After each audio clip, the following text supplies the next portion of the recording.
जय हिंद दोस्तों, कैसे हैं आप सब। उम्मीद है कि आपकी बीपीएससी की परीक्षा की तैयारी बेहतरीन चल रही होगी। आज बिहार लोक सेवा आयोग ने बीपीएससी की तिथि से संबंधित नोटिफिकेशन जारी कर दिया, जिसमें 20 और 22 सितंबर को बीपीएससी 67वीं प्रीलिम्स री एग्जाम होना सुनिश्चित किया गया है। इसके पहले आप जैसा कि जानते हैं, यूनिक एग्जाम्स आईएएस संस्था अपने यूट्यूब चैनल पर बीपीएससी के प्रीवियस ईयर के प्रश्नों को विषयवार खंड के रूप में लेकर आ रही है। इसके पहले हम भारतीय इतिहास, राज्य व्यवस्था और ज्योग्राफी से संबंधित हमने अध्ययन कर रखा है। इस समय हम बिहार स्पेशल का अध्ययन कर रहे हैं और बिहार स्पेशल को हमने कई खंडों में विभाजित किया है और इस समय हम इतिहास खंड का अध्ययन कर रहे हैं। इसके पहले हम इतिहास के 2 वीडियोस देख चुके हैं। आज ये तीसरी श्रृंखला है इतिहास खंड की, जिसमें हम बिहार स्पेशल का अध्ययन करेंगे। इतिहास खंड के बाद राज्य व्यवस्था खंड, आर्थिकी खंड जैसे वीडियोज आएंगे, ज्योग्राफी खंड का वीडियो आएगा, तो वो निश्चित तौर पे आपकी परीक्षा में सहायक सिद्ध होगा। आज हम हिस्ट्री सीरीज का अध्ययन करते हैं। बिहार के जिलों से संबंधित जो महत्वपूर्ण फैक्ट्स हैं, मैं प्रत्येक वीडियो में एक ही दिन मैं नहीं बता रहा हूं, लेकिन प्रत्येक वीडियो में एक एक दो फैक्ट्स मैं बताते चल रहा हूं, जिससे कि बोझिल ना हो जाए आपको। तो यदि हम बिहार के उन जिलों की बात करें जो नेपाल की अंतर्राष्ट्रीय सीमा को स्पर्श करते हैं, तो सबसे ज्यादा स्पर्श करने वाला जो जिला है वो है वेस्ट चंपारण, जो कि बिहार का सबसे नॉर्थ जिला भी है, और जो सबसे कम स्पर्श करता है नेपाल की अंतर्राष्ट्रीय सीमा को, वो जिला है सुपौल। वो जिला है सुपौल, ठीक है। सुपौल के पूर्व में अररिया है और अररिया के पूर्व में किशनगंज है। अब हम आगे चलते हैं, अपनी अध्ययन शुरू करते हैं। देखिए, आज हम पूर्व मध्यकालीन बिहार की बात करेंगे। यदि हम पूर्व मध्यकालीन बिहार की बात करें तो पूर्व मध्यकाल में बिहार में 2 वंशों के बीच संघर्ष रहा या 2 वंशों का वहां पे शासन हुआ।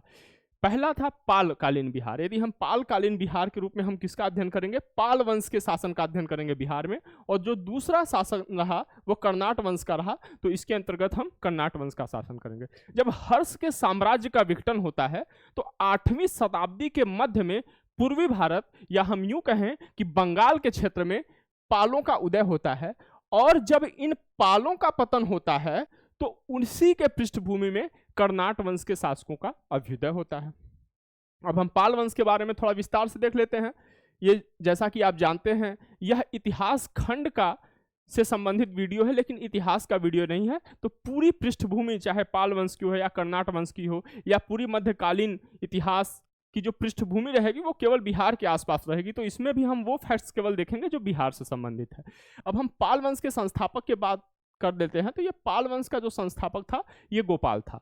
गोपाल की उपलब्धि ये रही कि इसने बंगाल में जब पाल वंश की इसने स्थापना की तो इसने शीघ्र ही पाल वंश का जो विस्तार वो बिहार के क्षेत्र में भी कर लिया।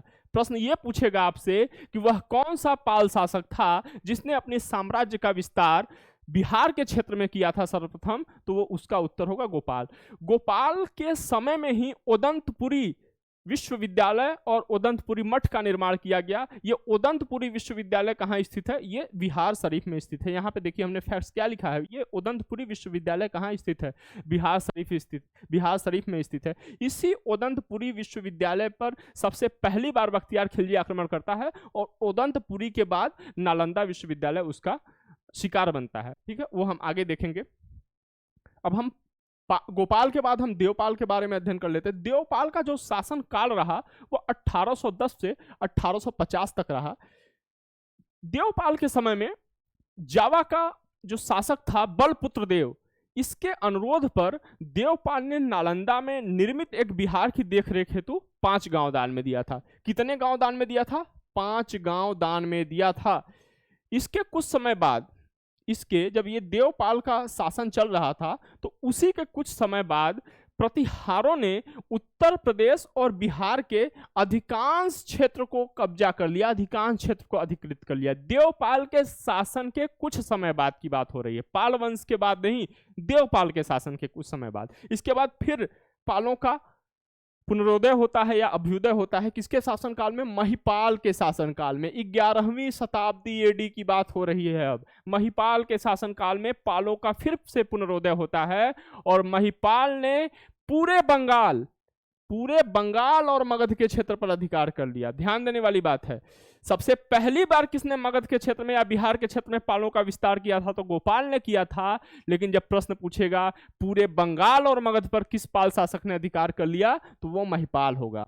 इसके बाद हम अगला तथ्य देखते हैं। अब देखिए, महिपाल के जो कमजोर उत्तराधिकारी थे, चूंकि राजवंश या राजतंत्रात्मक शासन में हम ये देखते हैं कि वो क्या होता है, वो शक्तिशाली शासक के बल पर निर्भर करता है। यदि आपके उत्तराधिकारी कमजोर हुए तो निश्चित तौर पर आपके क्षेत्र में अव्यवस्था फैलेगी और जो मजबूत सामंत होंगे या मजबूत मंत्री होंगे वो अपना सर उठाएंगे, चूंकि सत्ता की लोलुपता सबको होती है। महिपाल के जो कमजोर उत्तराधिकारियों का शासन था, उनके समय में हम देखते हैं कि कहां कहां किन राजवंशों का उदय हुआ या कहां कहां कौन से लोग मजबूत हुए, अपनी स्थिति उन्होंने सुदृढ़ किया, बाद में आगे चलकर जो कि राजवंश के रूप में उभरे। तो हम पहले बंगाल देख लेते हैं। तो बंगाल में महिपाल के कमजोर उत्तराधिकारियों के समय में कैवर्तों का अभ्युदय हुआ। कैवर्तों का अभ्युदय कहाँ हुआ? बंगाल में हुआ। अब हम तिरहुत और दरभंगा के क्षेत्र में देखें तो यहाँ पे कर्नाटों का उदय होता है। ध्यान दीजिएगा, ये पूछ सकता है प्रश्न में कि कहाँ पे किसका उदय हुआ महिपाल के शासनकाल के बाद। अब उत्तरी बिहार और बंगाल के कुछ क्षेत्रों में, उत्तरी बिहार और बंगाल के दक्षिणी कुछ क्षेत्रों में सेन शासकों का उदय हुआ। ये सेन शासक आगे चलकर बंगाल में लंबे समय तक शासन करते हैं। फिर पालों की जो शक्ति थी, अब देखिए, जब ये महिपाल के जो कमजोर उत्तराधिकारी थे, इनका बंगाल में, तिरहुत में और उत्तरी बिहार और बंगाल में जब उनका सत्ता समाप्त होता है, तो जो पालों की शक्ति थी यहाँ पे देखिए केवल मगध तक सिमट कर रह गई। मगध पर किसने अधिकार किया था? किस पाल शासक ने? महिपाल ने अधिकार किया था। तो ये केवल मगध तक सिमट जाता है। लेकिन रामपाल आता है और रामपाल की मृत्यु के पश्चात एक पाल शासक रामपाल आता है और रामपाल की मृत्यु के पश्चात गढ़वाल शासकों ने शाहाबाद और गया क्षेत्र में अधिकार किया। गढ़वालों ने क्या किया? शाहाबाद और गया क्षेत्रों में अधिकार कर लिया। इसका कहने का मतलब यह है कि चूंकि महिपाल के कमजोर शासकों के समय में उसके साम्राज्य के विभिन्न हिस्सों में मजबूत वंशों का उदय हो रहा था, जो कि उसको क्या दे रहे थे? चुनौती दे रहे थे। इसका मतलब यह हुआ कि संपूर्ण बिहार अस्थिरता और अराजकता के दौर से गुजर रहा था।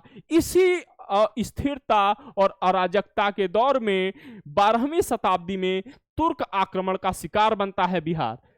बिहार क्या बनता है? 12वीं शताब्दी, ये सदी याद रखिएगा। और यहां पे तुर्क आक्रमण होते हैं। बचाव हेतु ये जो तुर्क आक्रमण हुआ था, इसके बचाव हेतु, चूंकि उस समय बिहार के जो क्षेत्र थे वहां पे गढ़वालों का शासन था और गढ़वालों के अंतर्गत वहां पे गोविंद चंद शासन कर रहा था। तो जब तुर्कों का आक्रमण होता है बिहार में, तो इस तुर्क आक्रमण से बचाव हेतु बिहार के किसानों पर गढ़वाल शासक गोविंद चंद ने एक कर आरोपित किया। उस कर का क्या नाम था? उस कर का नाम था तुरुस्क दंड कर। अब देखिए, तुरुस्क दंड कर तो आरोपित कर दिया किसने? गोविंद चंद ने। यह भी पूछ सकता है किसने आरोपित किया? गोविंद चंद किया। लेकिन क्यों किया था? उसका रीजन क्या था? उसका कारण क्या था? तो इस तुरुस्क दंड से जो धनराशि प्राप्त होती थी, उससे तुर्कों का सामना करने हेतु अस्त्र शस्त्र या साधन विकसित किए जाते थे या खरीदे जाते थे। ठीक है, आगे देखते हैं हम। तो अब देखिए, पाल वंश की उपलब्धियां देख लेते हैं। बिहार के संदर्भ में पाल वंश की उपलब्धियां क्या रही? देखिए, धर्मपाल ने विक्रमशिला विश्वविद्यालय की स्थापना करी थी। विक्रमशिला विश्वविद्यालय कहां था? भागलपुर में। धर्मपाल जो गोपाल के बाद आता है, धर्मपाल ने विक्रमशिला विश्वविद्यालय की स्थापना करी और नालंदा विश्वविद्यालय या नालंदा महाविहार को 200 गांव दान में दिया। देवपाल ने क्या दिया था? 5 गांव दिया था, बलपुत्र देव के निवेदन पर। ठीक है, लेकिन धर्मपाल ने 200 गांव दान में दिया। ठीक है, और विक्रमशिला विश्वविद्यालय की स्थापना करी। इसके साथ साथ जो ओदंतपुरी विश्वविद्यालय की हम बात पहले ही कर चुके हैं, ओदंतपुरी और जगदल विश्वविद्यालय पाल शासन काल में शिक्षा के महत्वपूर्ण केंद्र बने। प्रश्न पूछ सकता है, निम्नलिखित विश्वविद्यालयों में से किनकी स्थापना पाल शासकों के समय में नहीं हुई है? इन तीनों का नाम दे देगा, एक का भिन्न नाम दे देगा, एक ऑप्शन, जैसा कि आप जानते हैं बिहार पीसीएस की परीक्षा में ऑप्शन ही दे दिया जाता है। ठीक है, तो ऐसा होगा। अब देखिए, आगे हम देखते हैं। आगे कर्नाट वंश की बात करते हैं। जैसा कि हमने बताया था, कर्नाटों का उदय हुआ। कर्नाटों की जो संस्थापना की था, या जो इसका संस्थापक था, जो इस वंश की स्थापना की, वो कौन था? नान्यदेव उसका नाम था। प्रश्न पूछ सकता है कर्नाट, बीपीएससी में एक बार प्रश्न पूछा भी है कि कर्नाट वंश का संस्थापक कौन था, इसका उत्तर होगा नान्यदेव। अभी हाल के पिछले 2-3 साल के प्रश्नों में किसी वर्ष इसने पूछा है। इसमें एक शासक हुआ कर्नाट वंश का, उसका नाम था नरसिंह देव। इसी नरसिंह देव के शासन काल में बख्तियार खिलजी का बिहार पर आक्रमण जब हुआ था, ये नरसिंह देव कहाँ था? ये नान्य देव जो था, ये नान्य देव ने जिस कर्नाट वंश की स्थापना करी थी, दरभंगा वगैरह के क्षेत्र में था, तो वहां पे नरसिंह देव का शासनकाल था जब बख्तियार खिलजी का आक्रमण हुआ था। तो नरसिंह देव ने सामना नहीं किया बख्तियार खिलजी का, नरसिंह देव ने बख्तियार खिलजी को नजराने के रूप में कुछ धनराशि दी। इसका रीजन क्या था, क्या कारण था, क्यों नजराना दिया या क्यों धनराशि दिया? इसका कारण यह था कि जो नरसिंह देव का बंगाल के सेन शासकों से वर्चस्व का युद्ध हो रहा था, उस युद्ध में बख्तियार खिलजी कहीं सेन शासकों को अप्रत्यक्ष या प्रत्यक्ष रूप से सहायता न दे, जिससे कि सेन शासक इन कर्नाटों पर हावी हो जाए, वर्चस्वशाली हो जाए। इसका मतलब यह है कि ये नजराना इसलिए दिया था कि कहीं वह सेन शासकों को सहायता न कर दे बंगाल में जो वर्चस्व का युद्ध चल रहा है। अब हम आगे देख लेते हैं। ये जो तिरहुत के कर्नाट वंशीय शासक थे, तिरहुत के जो ये कर्नाट वंशीय शासक थे, ये हमेशा ये दिल्ली सल्तनत द्वारा जो नियुक्त बिहार और बंगाल के जो सूबेदार थे, या जो हम जिनको कह सकते हैं प्रांतपति थे, जो मुखिया थे, उनको सदैव नजराना देकर शांत करते रहे। इसका रीजन ये था कि सेनों से उनका बराबर युद्ध चलता रहा, तो अपना चूंकि वर्चस्व बनाए रखना है, तो इन सूबेदारों को, इन प्रांतपतियों को हम नजराना देते रहे। ठीक है, तो ये तिरहुत के कर्नाट वंशी शासकों ने सदैव नजराना दिया। ये इन्होंने तुर्कों का सामना नहीं किया। तुर्कों का सामना किसने किया? गढ़वालों ने किया। ठीक है, अब ये देखिए, पूर्व मध्यकालीन बिहार से महत्वपूर्ण इतने ही तथ्य हैं। यदि प्रश्न पूछे जाएंगे तो इससे बाहर नहीं पूछे जाएंगे। काफी विस्तार से हम लोग अध्ययन कर रहे हैं। अब हम मध्यकालीन बिहार की बात करते हैं। मध्यकालीन बिहार में, मध्यकाल में बिहार के अंतर्गत हम दो कालों का देखेंगे, दो शासन समूहों का अध्ययन करेंगे। पहला तुर्क शासन का अध्ययन करेंगे, दूसरा अफगान शासन का अध्ययन करेंगे। तो हमने इसको देखिए, जैसा कि हेडिंग दे रखा है, तुर्क शासनकालीन बिहार और अफगान शासनकालीन बिहार। इसमें हम सबसे पहले तुर्कों का अध्ययन करेंगे, फिर अफगान का अध्ययन करेंगे, फिर कल हम मुगल कालीन बिहार देखेंगे, उसके बाद हम आधुनिक बिहार का अध्ययन करेंगे। बिल्कुल विस्तार से अध्ययन किया जाएगा, सटीक अध्ययन किया जाएगा, एक भी प्रश्न वीडियो से बाहर नहीं जाएंगे। अब हम यदि बिहार में तुर्क शासन की बात करें, तो बिहार में तुर्क शासन की स्थापना का श्रेय बख्तियार खिलजी को दिया जाता है। और जब ये बख्तियार खिलजी आक्रमण करता है बिहार पे, तो जैसा कि हमने देखा 12वीं शताब्दी में या 12वीं शताब्दी के पूर्व क्या स्थिति थी, किस तरीके से बिहार जो है कि कई क्षेत्रों में, कई राजवंशों में, कई सामंतों के वर्चस्व का एक अखाड़ा बना हुआ था। ठीक है, तो उसी समय में 12वीं शताब्दी के अंत में, बिल्कुल अंत में, बख्तियार खिलजी का क्या होता है? बिहार पर आक्रमण होता है। और उस समय बिहार संगठित राजनीतिक इकाई नहीं था। यदि हम उत्तरी बिहार की बात करें, जब बख्तियार खिलजी ने अटैक किया था, तो उत्तरी बिहार पर कर्नाट वंश का शासन था, जबकि दक्षिणी बिहार पर अनेक छोटे छोटे राजाओं और सामंतों का शासन था, जैसा कि हमने इसके पहले देखा, हमने साथ में देखा। अब हम आगे आते हैं। तो इन्हीं परिस्थितियों में जबकि उत्तरी बिहार और दक्षिणी बिहार में मतलब राजनीतिक एकता का अभाव है, इन्हीं परिस्थितियों के मध्य बिहार पर तुर्क आक्रमणकारी इख्तियारुद्दीन मोहम्मद इब्ने बख्तियार खिलजी, इसका पूरा नाम मैंने इसलिए लिया कि क्योंकि परीक्षा में पूछ सकता है, चूंकि बीपीएससी से संबंधित है। और बीपीएससी में एक बार अभी हाल के ही बिहार में अभी हाल के शायद एक आध वर्षों में बख्तियारपुर शायद जो नाम है, जो रेलवे स्टेशन है, उसको बदलने का काफ़ी मांग किया गया था।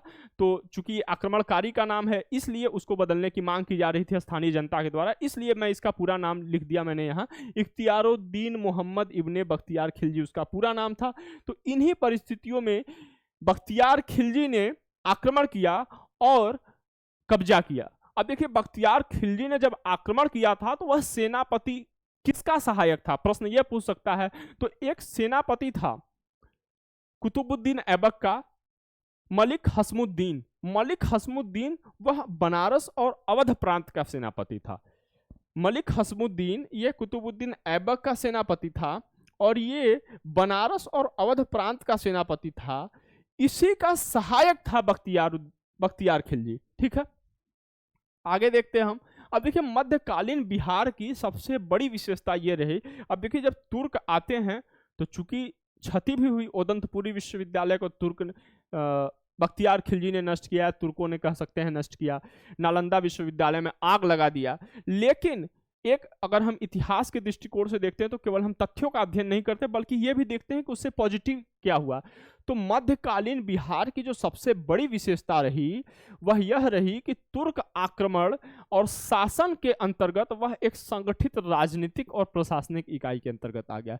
यह प्रश्न पूछ सकता है, एक विकल्प उसमें दे सकता है कि जो तुर्क आक्रमणकारी रहे या तुर्क शासन रहा जो बिहार में, मध्यकालीन बिहार में, उससे क्या बिहार एक संगठित राजनीतिक और प्रशासनिक इकाई बना? तो इसका उत्तर होगा हाँ, एक संगठित और राजनीतिक इकाई बना। अब हम देखते हैं कि बिहार में तुर्क शासन के स्थापना के क्रम में किसका क्या योगदान रहा। अब पहले बख्तियार खिलजी से ही हम शुरू करते हैं। बख्तियार खिलजी ने 1198 में उदंतपुरी विश्वविद्यालय और बिहार को क्या किया? नष्ट किया। उदंतपुरी विश्वविद्यालय को नष्ट किया 1198 एडी में, और उसी के एक वर्ष बाद 1199 एडी में नालंदा विश्वविद्यालय को जला दिया।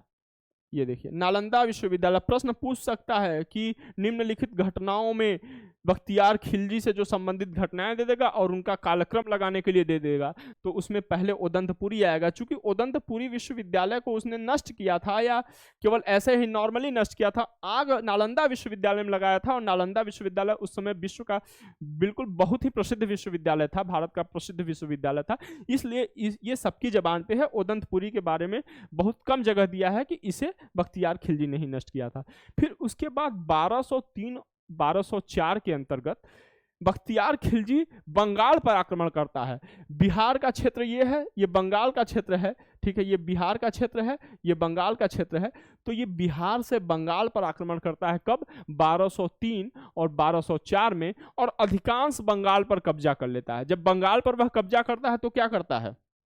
क्योंकि बंगाल पर जब वो कब्जा किया तो बिहार के विजित जो क्षेत्र हैं और बंगाल के विजित क्षेत्रों को मिलाकर एक प्रशासनिक इकाई का निर्माण करता है या प्रशासनिक इकाई के रूप में संगठित करता है, और इस संयुक्त बंगाल बिहार के क्षेत्र की राजधानी लखनौती को बनाता है। अब देखिए जब इसने लखनौती को अपनी राजधानी बनाई तो यह घोषित रूप से ऐबक के अधीन शासन करने लगा, या सीधे ऐबक के अधीन शासन करने लगा। वह मतलब उसका मुखिया कौन हो गया?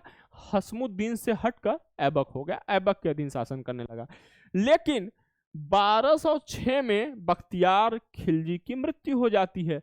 उसके मृत्यु के पश्चात ऐबक ने बिहार और बंगाल के इस क्षेत्र को अपने सीधे नियंत्रण में ले लिया, और लेकिन सीधे नियंत्रण में तो ले लिया, लेकिन चूंकि दिल्ली यहाँ स्थित है, बंगाल इधर स्थित है, ये जो दूरी थी ये काफी दुरूह थी, ये क्षेत्र दुरूह था। इसके पहले मगध के जंगल पड़ते थे, काफी मतलब इधर आवागमन के जो मार्ग थे वो बिल्कुल कठिन मार्ग थे, परिस्थितियां विपरीत थी, कई जगह इधर कई विद्रोही गुट थे, और ये चूंकि दूर भी था तो बंगाल दिल्ली से दूर स्थित होने के कारण वहां सल्तनत काल की जब बात करी जा रही है तो वहां पे 5 राजवंशों की बात करी जा रही है। मुगलों से पहले और कुतुबुद्दीन ऐबक से लेकर के जो ये राजवंश आते हैं इनको हम कहते हैं सल्तनत कालीन राजवंश। तो सल्तनत काल के दौरान बंगाल दिल्ली से दूर होने के कारण वहां पे सदैव कुछ न कुछ स्वतंत्र राज्यों का उदय होता रहा, स्वतंत्र राज्यों का वहां पे निर्माण होता रहा सदैव। लेकिन यदि हम बात करें कि ऐसा क्यों था, तो आंशिक तौर पर दिल्ली के ही अधीन रहा बिहार, दिल्ली सल्तनत के ही आंशिक तौर पर यह अधीन रहा, लेकिन यहां पर भी अत्यधिक दूरी के कारण नियंत्रण सुचारू रूप से नहीं चल सका। कहने का मतलब ये कि बंगाल तो सदैव स्वतंत्र रहा, लेकिन यदि हम बिहार की बात करें तो बिहार केवल आंशिक तौर पर दिल्ली सल्तनत के सुल्तानों के अधीन रहा। ठीक है, इसी कारण चूंकि ये बंगाल इधर है, बिहार इधर है, दिल्ली इधर है, तो ये बंगाल के राजवंश और ये दिल्ली सल्तनत के सुल्तानों के मध्य ये क्या रहा, सदैव बिहार पर कब्जे के लिए एक संघर्ष होता रहा, ताकि इनका उद्देश्य ये था, ये जो बंगाल के हुसैन वंशी शासक थे, इनका उद्देश्य ये था कि ये बिहार को दिल्ली के आक्रमण के विरुद्ध एक अग्रिम सुरक्षा पंक्ति, ये एक अग्रिम सुरक्षा पंक्ति के रूप में विकसित कर सके, जिससे यदि कोई आक्रमण हो दिल्ली सल्तनत का, दिल्ली सुल्तानों का, तो यहीं उन्हें बिहार में रोका जा सके। इसी तनातनी में बिहार, दिल्ली और बंगाल के मध्य एक क्या बन गया, राजनीतिक अखाड़ा बन गया, एक राजनीतिक अखाड़ा बन गया। वहां पे मतलब बिहार उस समय भी अव्यवस्थाओं के दौर से गुजर रहा था, कभी वहां पे बंगाल का वर्चस्व हो जाता तो कभी दिल्ली सल्तनत का वर्चस्व हो जाता। मतलब जो एका थी, राजनीतिक एका, जिसे बख्तियार खिलजी ने पूर्व मध्य काल में जिसे बख्तियार खिलजी ने स्थापित किया था, वह समाप्त हो गया। अंततः यदि हम बात करें किस सल्तनत कालीन सुल्तान ने बिहार पर कब्जा किया, तो गयासुद्दीन तुगलक के समय बिहार पर दिल्ली सल्तनत का अधिकार हुआ। लेकिन ध्यान रखने वाली बात है कि यह तुगलक काल तक ही बना रहा। सैयद और लोदियों के काल में यहाँ पे नुहानियों का उदय होता है, बिहार में नुहानियों का उदय होता है। और ये तुगलक काल में, चूंकि प्रश्न ये पूछ सकता है कि किस शासक ने, दिल्ली सल्तनत के किस शासक ने बिहार को दिल्ली सल्तनत का अंग बनाया था, तो इसका उत्तर होगा गयासुद्दीन तुगलक। प्रश्न ये भी पूछ सकता है कि तुगलक काल में बिहार की राजधानी क्या थी, तो उसकी राजधानी बिहार शरीफ थी। इसके पहले अधिकांश वंशों की राजधानी पाटलिपुत्र रही है। ठीक है, इसके बाद हम आगे देखते हैं। अब देखिए अफगान शक्ति के बारे में देख लेते हैं हम, क्योंकि हमने क्या कहा, सैयद और लोदियों के समय में वहां पे अफगानों का वर्चस्व बढ़ा, नुहानियों का वर्चस्व बढ़ा था। ठीक है, अब देखिए दिल्ली पर जब तुगलकों के बाद सैयदों का अधिकार होता है, तो बिहार पर से दिल्ली सल्तनत का वर्चस्व समाप्त होने लगता है। क्योंकि जब वर्चस्व समाप्त होगा, जब आप कमजोर होंगे, यदि आप निश्चित तौर पे आप जानिए कि यदि आप कमजोर हैं तो आपका पड़ोसी आपके घर पे अटैक करेगा, बस वही चीज है। यहाँ पे कमजोर हुआ दिल्ली सल्तनत, तो क्या हुआ, वहां के जो अफगान थे वो उनका वर्चस्व बढ़ा। ठीक है, इसी के समय इसी के बगल में क्या था, बिहार के बगल में जौनपुर स्थित था, तो बिहार पर फिर वर्चस्व। तो अब बिहार पर वर्चस्व क्यों कर रहे हैं, क्योंकि हमने कल बताया ये जो बिहार का क्षेत्र है, यह देखिए खानों से भरा, लोहे के खानों से भरा हुआ है। गंगा नदी उर्वर मिट्टियां लेकर आ रही है, यहाँ पे उर्वर जमीन है। इन खानों के कारण यहाँ पे जो लोहे की प्राप्ति हो रही है, इससे हथियार बनाए जा रहे हैं। कृषि में जो है कि कृषि का विकास हो रहा है। जब कृषि का विकास हो रहा है तो कृषि अधिशेष निकल रहा है, व्यापारिक विकास हो रहा है। इसका संपर्क बंगाल से चूंकि था उस समय तक, तो ये बंगाल की खाड़ी से भी सटा हुआ था। ठीक है, बंगाल की खाड़ी से भी स्पर्श कर रहा है। तो ये था, यहाँ पे हाथियों की प्राप्ति होती है। तो कहने का मतलब यह है कि यह संसाधनों से भरपूर क्षेत्र है बिहार, इसलिए बिहार पर अधिकार हेतु सदैव मध्यकालीन या प्राचीन कालीन, पूर्व मध्यकालीन या मध्यकालीन काल में, ऐतिहासिक काल में यहाँ पे अटैक होते रहे हैं। अब देखिए बिहार पर जब अधिकार हेतु, जब सैयदों का समय आता है, तो बिहार पर अधिकार हेतु अब जौनपुर के सर्कियों और बंगाल के हुसैन शाही शासकों में ठन जाती है। अब इस समय चूंकि सैयदों का शासनकाल था, तो बिहार पर अधिकार हेतु सर्कियों और हुसैन शाहियों में ठन जाती है। लेकिन जैसे ही सैयदों के बाद लोदियों का शासनकाल आता है, लोदी इन सर्कियों को क्या करते हैं, पराजित कर देते हैं। सर्कियों मतलब मैं बात कर रहा हूं तो जौनपुर के सर्की शासकों की बात कर रहा हूं। इन सर्कियों को क्या कर देते हैं, पराजित कर देते हैं। जब ये पराजित हो जाते हैं तो हुसैन शाही शासकों के मुकाबले सीधे तौर पर दिल्ली सल्तनत आ जाता है। और दिल्ली सल्तनत का जो शासक था सिकंदर लोदी, उसने हुसैन शाह मतलब बंगाल के हुसैन वंश के शासक हुसैन शाह को वह क्या करता है, पराजित कर देता है। और पराजित करने के बाद सिकंदर लोदी बिहार में दरिया खां नोहानी को अपना गवर्नर नियुक्त करता है। दरिया खां नोहानी को गवर्नर नियुक्त करता है। किसने, तुगलक, गयासुद्दीन तुगलक ने अधिकार किया था बिहार पर। फिर कौन करता है, सिकंदर लोदी करता है, बिहार पर अधिकार करता है। अब जब सिकंदर लोदी दरिया खां नोहानी को वहां का गवर्नर नियुक्त करता है, तो इसका मतलब यह है कि लोदी सुल्तानों के काल में बिहार में नोहानी अफगानों की स्थिति क्या होती है, सुदृढ़ होती है। नूहानी कौन थे, मूलतः अफगान थे, तो नूहानी अफगानों की स्थिति क्या होती है, सुदृढ़ होती है।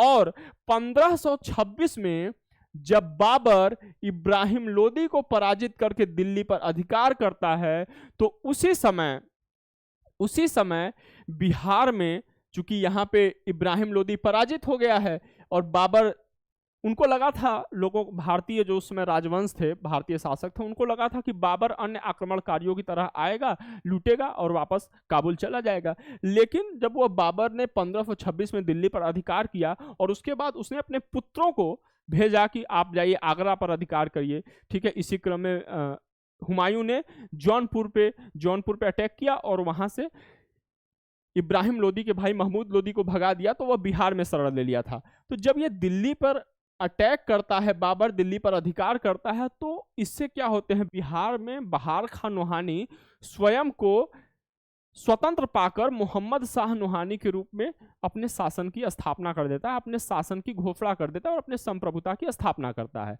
लेकिन ये जो बाबर का पुत्र था हुमायूं, बाबर के आदेश पर इसने इब्राहिम लोदी के भाई महमूद लोदी को जौनपुर से बिहार भगा दिया।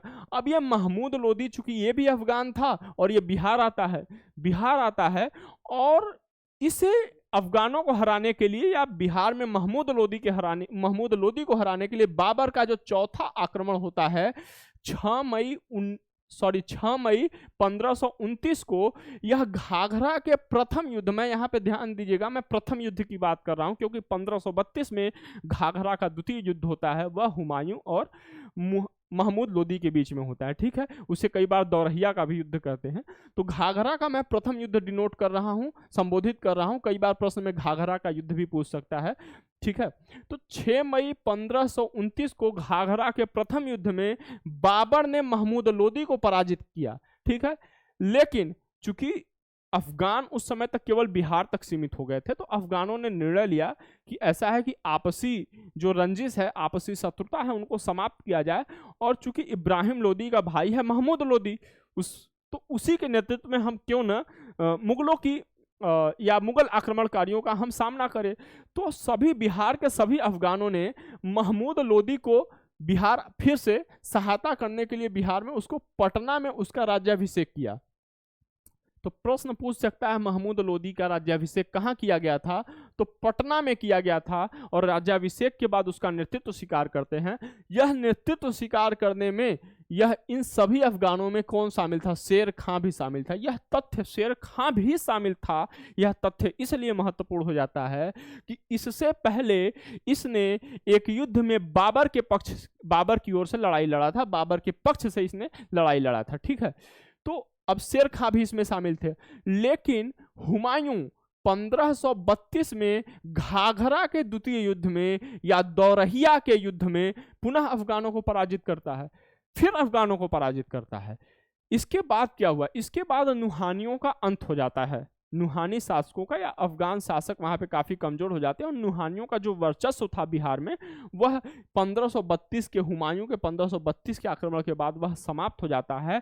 और जब नूहानियों का वर्चस्व समाप्त हो जाता है तो अफगानों के नए नेता के रूप में शेर खां का अभ्युदय होता है। और यही शेर खां हुमायूं को पराजित करके 68 वर्ष की उम्र में दिल्ली की गद्दी पर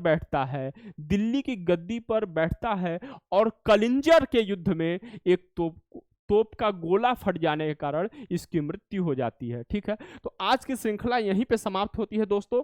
पूर्व मध्यकालीन बिहार का हम अध्ययन कर रहे थे, उसके बाद हमने मध्यकालीन बिहार देखा। हम कल मुगल कालीन बिहार का अध्ययन करेंगे और बिल्कुल विस्तार से अध्ययन करेंगे। मैं आपको वादा करता हूं कि यदि आप ये श्रृंखला देख रहे हैं तो निश्चित तौर पर यह श्रृंखला बिहार स्पेशल से पूछे जाने वाले प्रश्नों को अपनी सीमा से बाहर नहीं जाने देगी और आपके प्रश्नों को निश्चित तौर पे ये यदि आप अध्ययन कर रहे हैं तो आपके प्रश्न जरूर सॉल्व होंगे। आपको ये श्रृंखला कैसी लग रही है, अपना सुझाव हमें दे, अपना रिस्पांस कमेंट बॉक्स में करें। आपकी पढ़ाई अच्छी चले इसकी शुभकामनाएं देता हूं। पढ़ते रहिए, मस्त रहिए, व्यस्त रहिए। जय हिंद, जय भारत।